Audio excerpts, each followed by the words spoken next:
All right, let's just cut right to the chase. Instead of doing specific air filters in each box, I'm going to show you guys what the difference between the P71 air intake versus the 4.6 liter 2 valve in a town car.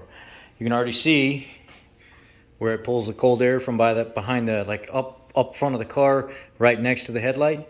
Look how large that inlet is compared to the tiny town car one. And the reason they do that is to reduce induction noise, which reduces noise in the cabin. It's a town car. They want it to be quiet. They want it to be reserved. This is for a cop car. It needs to make power. It needs to move, right? And even though there's not much difference in power, the P71 Crown Vic does make more power.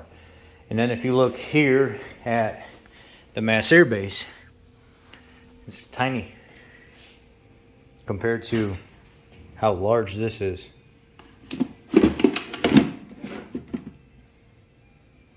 This is much larger, so I'm not sure if I hook this up if I'm going to get a code, but we'll figure that out.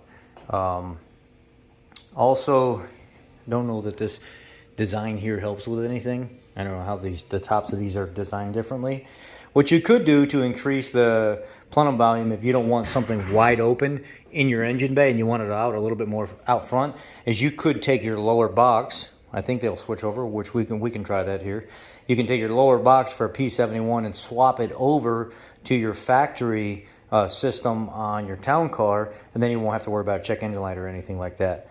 As far as I know, I may end up having to program this because this is much larger. This housing is much larger than this housing here.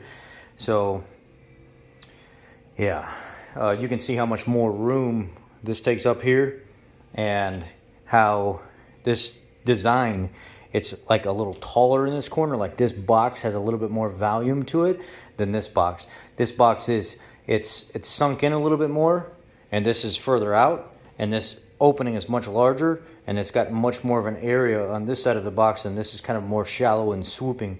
Almost like this box is designed to flow more, have more capacity, and move more air because of what it is.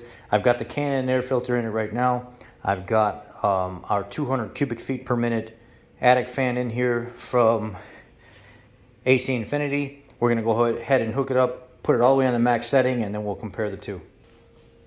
Just go ahead and turn this all the way up to 8, max setting. We'll see what's going in and what's coming out.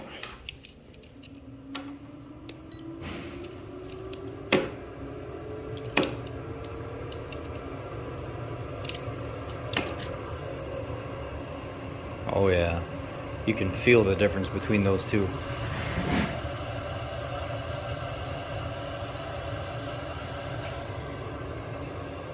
All right, so let's hook this up.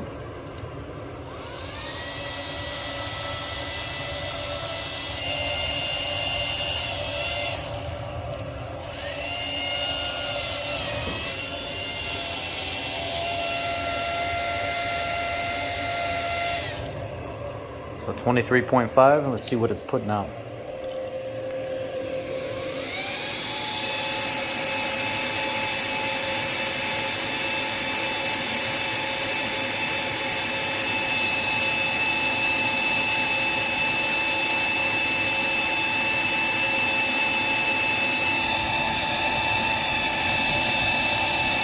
.4. So there we go. Now let's swap over and do this one with the inlet on, and then I'll show you with the inlet off.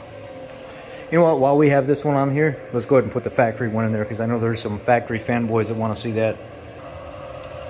Okay, now we have the factory filter in. Let's go ahead and see what we got here.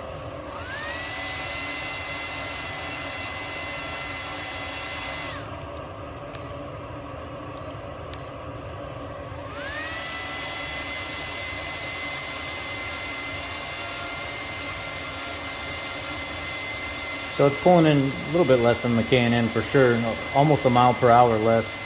So the K&N does flow better. So let's go and see what the output side is.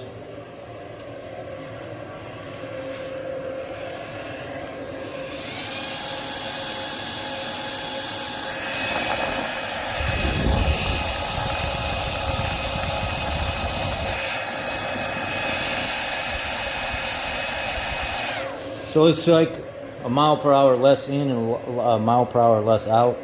Now I'll do open box real quick before we move over and switch over to the factory box, the more restrictive box.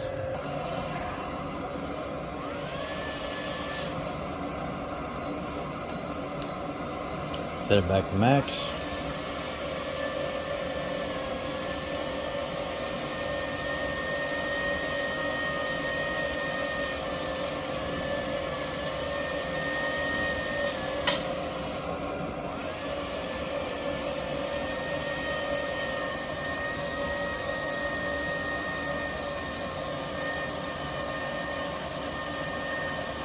Wide open 20.6.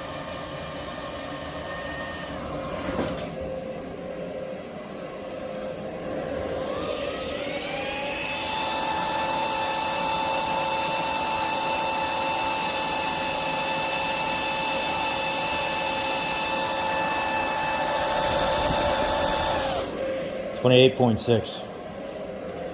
So we know the airbox empty flows just like the K&N in there, but the K&N creates enough restriction to really balance out what's coming in this side.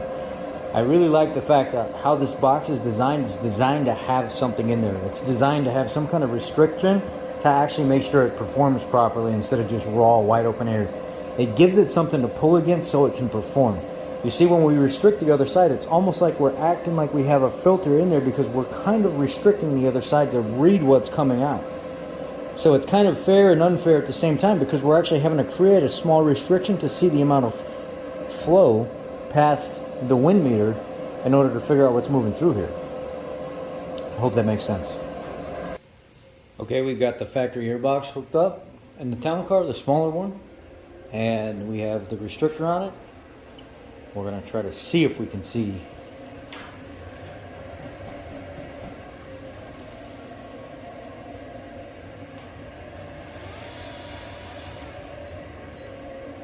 Got the fan turned all the way up. Let's put this on max. Let's see what we pull max.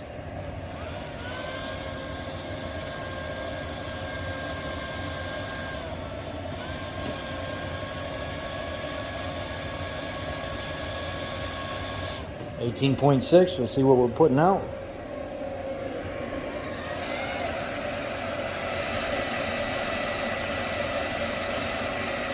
.5. So this restricted output puts out as much as that pulls in, which is not good. Now, let's take this out of here. Okay, let's reread.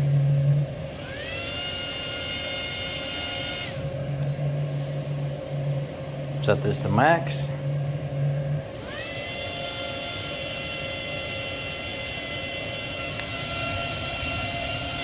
.6. Let's see what we got on the outside.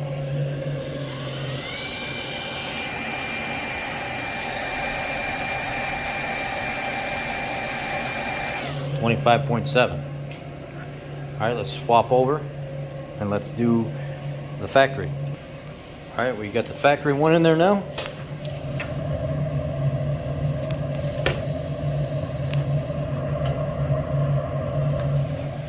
See what we got here.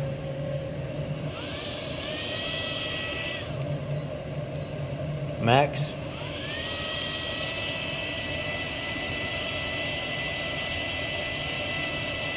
.9.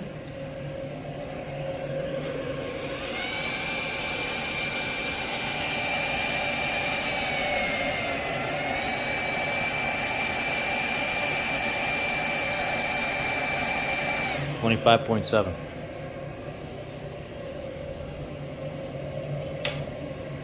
Now we do it wide open. Okay, wide open. Max.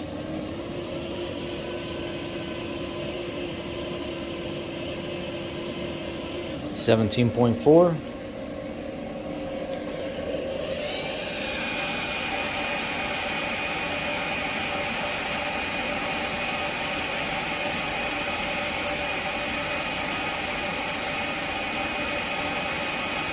.7.1. So these work when you give them a partial restriction. Now let's break all this down. And then let's go install that on the town car and see what happens. And we need to swap the plenum bottoms, because what if somebody wants to buy that one, not use the top because it has a bigger mouth, but use the bottom for better airflow. Let's see what happens there. Let's swap that bottom to this box and see what happens. Okay, so yeah, it's not compatible. They don't all line up. You would have to modify the center one right here. Those line up, but that middle one doesn't. Okay, well, let's go install the P71 on my town car and see if it fits. And let's see what happens with the check engine light. Okay, let's go out here. Some things do have to be done whenever you're trying to set this up. You will relocate your little vent filter for your air compressor.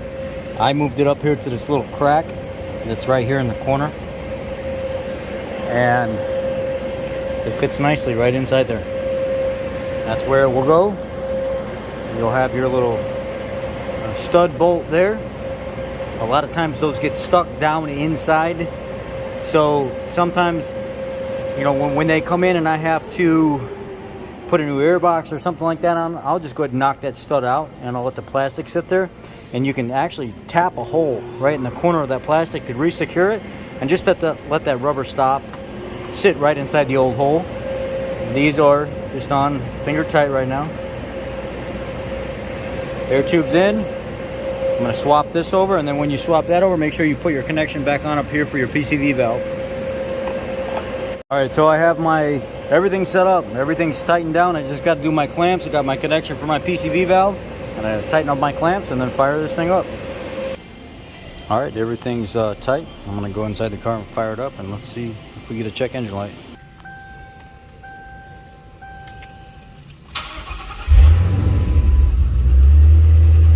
It stumbled there for a second. It's actually a little stumbly right now, to be honest with you. It's idling a little high. Doesn't like what it's seeing right now. Probably going to take a few seconds to adjust.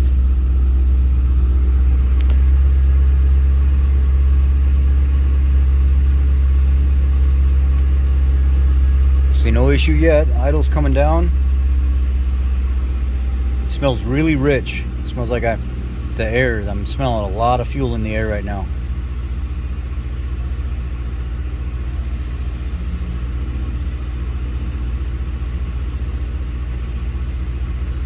Idling just a tad bit higher than what it normally is. I think it's still trying to learn.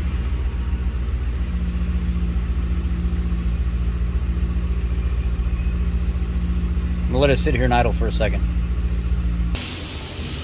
Running good, no check engine lights. Been about 10 minutes sitting here idling.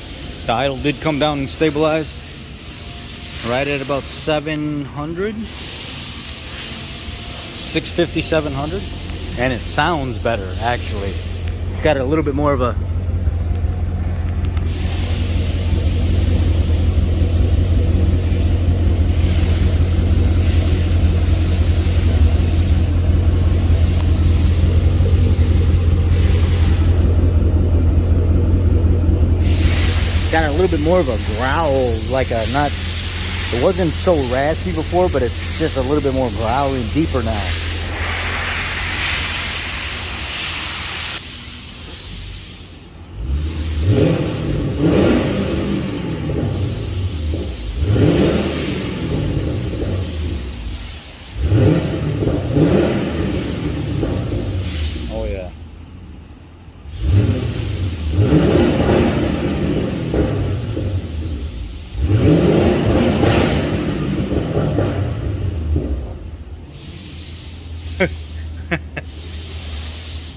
It's a little bit deeper, just a little bit.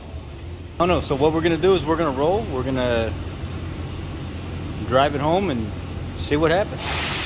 I'll keep you all updated tomorrow in the comment section. Ask any questions and I'll tune back in. Thank you all for watching. I'm gonna finish this up with numbers at the end. Y'all be blessed.